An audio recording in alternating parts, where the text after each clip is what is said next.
Di beberapa hari lalu, selalu dan setiap tahun masih ada pertanyaan terulang. Diulang berkali-kali, bagaimana hukumnya mengucapkan Selamat Natal. Itu setiap tahun. Sudah dibahas oleh ulama, sudah dijelaskan oleh Majlis Ulama Indonesia, tapi masih menjadi pertanyaan setiap tahun. Saya ingin bertanya kepada jamaah, apakah anda sudah tahu arti Natal? Arti Natal adalah kelahiran dan selamat atas kelahiran. Dan kepercayaan mereka, kelahiran itu adalah kelahiran Nabi Isa, yang dinamakan oleh mereka Yesus, anaknya Tuhan. Ketika mereka merayakan hari itu, berarti mereka merayakan kelahiran anak Allah. Kita sebagai orang Muslim sudah belajar, bahkan sudah hafal, Qul huwallahu ahad, Allahus samad, lam yalid wa lam yulad. Tidak punya anak yang tidak beranakan.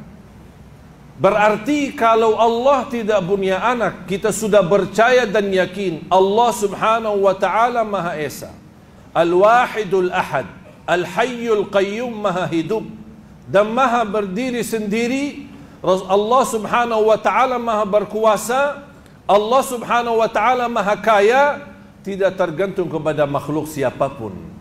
Tapi kalau kita mengucapkan Selamat Natal atas kelahiran anak Tuhan, berarti kita sendiri sudah mengingkari Qul huwallahu ahad.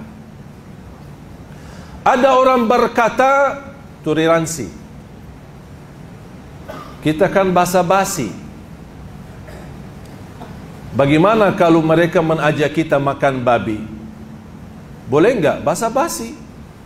Makan babi basa-basi demi mereka.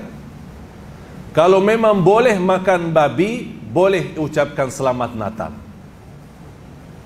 Kalau sudah yang namanya babi haram dalam agama Islam, padahal itu hukumnya haram, belum sampai ke syirik, belum sampai ke kufur. Kira-kira mana dosa yang lebih besar? Mengucapkan selamat atas kelahiran anak Allah atau makan babi? Jelas dosa jauh lebih besar kita berkata Allah mempunyai anak. Kita tidak, Islam tidak melarang kita bersahabat dengan orang yang beda agama. Islam tidak melarang kita berbisnis dengan orang beda agama. Islam tidak melarang kita bertetangga dengan orang beda agama. Islam tidak melarang itu. Yang aku heran, semua kebebasan dalam agama dibolehkan. Bergaul dengan mereka, silaturahim dengan mereka, jalan-jalan dengan mereka, berbisnis dengan mereka, pinjam uang dengan mereka, bagaimana sama-sama hidup dengan mereka, bertetangga dengan itu semua tidak ada larangan. Ketika datang hanya Selamat Natal, oh kenapa Islam susah? Subhanallah, anehnya manusia. Banyak hal yang dibolehkan, kenapa fokusnya hanya begitu saja? Mengapa susah mau mengucapkan? Kita harus menunjukkan, walaupun kita diajarkan menghormati beda agama. Rasul hidup di tengah masyarakat yang di kufar Quraisy di Makkah, hidup di Madinah dengan tetangga orang Yahudi. Tapi Rasul SAW tidak pernah mengikuti perayaan mereka. Rasul tidak pernah mengikuti mengucapkan selamat hari-hari raya mereka. Tapi Rasul tetap tetangga mereka. Rasul silaturahim kepada mereka. Rasul tetap berbaik dan sahabat dengan mereka. Bahkan berbisnis dengan mereka. Harus kita berprinsip sebagai orang Muslim. Hal yang terkait dengan akidah, mohon maaf, tidak ada tawar-menawar, walaupun orang tua sendiri. Di luar itu, saya baik, sahabat, memberikan yang baik untuk semua orang. Siapapun, bahkan Islam menilai memberikan pahala yang besar bagi orang-orang yang memberikan perhatian kepada binatang. Saya yakin anda semua sudah hafal hadis seorang wanita yang memberikan air minum kepada anjing. Allah ampuni dosanya. Padahal anjing dihukum Islam najis dan haram. Tapi Allah melihat perbuatannya, biarpun anjing najis, tapi karena berilaku baik, memberikan kasih sayang kepada binatang, Allah menilai itu. Bagaimana kalau kita kasih sayang kepada manusia? Kepada binatang saja pahala besar, apalagi kepada manusia. Jangan salah fahami, kalau kita dan ulama-ulama kita melarang kita mengucapkan selamat Natal, jangan anda merasa Islam itu tidak mau menerima toleransi dalam tengah masyarakat. Islam adalah teroris, Islam adalah keras. Tidak. Semua dibolehkan, tapi dalam hal yang terkait akidah, kita harus tahu diri. Jangan sampai kita merusak akidah kita tanpa kita tahu, tanpa kita sadar. Akhir hayat kita, na'udzubillah, kita ingin ucapkan kalimat syahadat, ternyata tidak bisa mengucapkannya karena kita sudah keluar dari Islam tanpa kita merasakan. Harus kita berbanyak istighfar, harus kita membela dan menjaga akidah kita, karena akidah itu tidak bisa dibeli. Karena akidah itu adalah modal hidup kita, bahkan bekal keselamatan kita nanti di hadapan Allah hari kiamat. Bahkan orang-orang yang terjaga akidahnya, walaupun disiksa di neraka sebab dosa maksiat, tapi tetap diselamatkan karena tidak boleh orang kekal di neraka Jahannam, karena dia masih membawa dua kata syahadat, asyhadu an la ilaha illallah wa asyhadu anna Muhammad Rasulullah. Nabi Isa adalah Nabi yang mulia. Bahkan beliau membawa berita gembira kedatangan Nabi Muhammad sallallahu alaihi wasallam. Dan itu yang dihapuskan dalam kitab Al-Injil.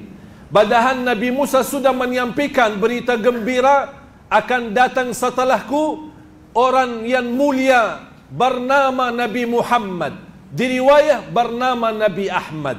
Dan dua-dua Ahmad dan Muhammad artinya orang yang terpuji.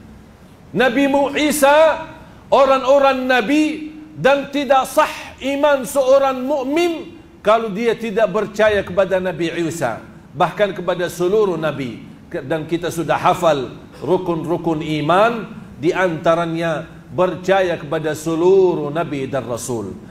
Tidak sah iman kita kalau kita tidak percaya kepada Siti Maryam sebagai ibunya Nabi Isa, yang Allah berikan kemuliaan, bahkan Allah berikan mukjizat, yang Allah kekalkan beritanya di dalam Al-Quran. Kun fayakun, seorang ibu bisa mempunyai anak tanpa ada suami. Dan saya pernah sampaikan, kalau memang Nabi Isa dan Siti Maryam benar-benar dimuliakan di dalam ajaran dan agama mereka, tolong tunjukkan di Taurat mana atau di Injil mana yang ada satu surah yang bernama Siti Maryam, atau surah yang membawakan berita Nabi Isa alaihi salam. Tapi subhanallah, di dalam Al-Quran, siapa istri Nabi Muhammad yang kita semua tahu? Siti Khadijah. Siapa istri Nabi Muhammad yang dicintai? Siti Aisyah. Dan banyak istri-istri yang lain. Tapi tidak ada satu surah pun yang bernama surah Khadijah atau bernama surah Aisyah. Tapi karena kita umat Islam memuliakan Siti Maryam, memuliakan Nabi Isa alaihi salam, Allah turunkan Al-Quran yang kita baca, dan Allah kekalkan Al-Quran sampai hari kiamat. Ada satu surah lengkap dari awal sampai akhir, namanya surah Maryam. Dan saya ingin, kalau anda punya kenalan orang-orang non-muslim, boleh anda hadiahkan hanya surah Maryam dengan terjemahan, supaya mereka tahu persis kapan kelahiran Nabi Isa alaihi salam. Yang mereka percaya kelahiran Nabi Isa atau kelahiran anak Tuhan tanggal 25 Desember.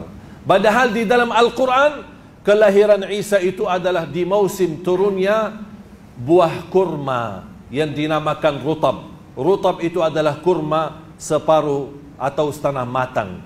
Itulah musim tidak boleh dan tidak mungkin bisa berbuah pohon kurma di musim dingin, di musim salju.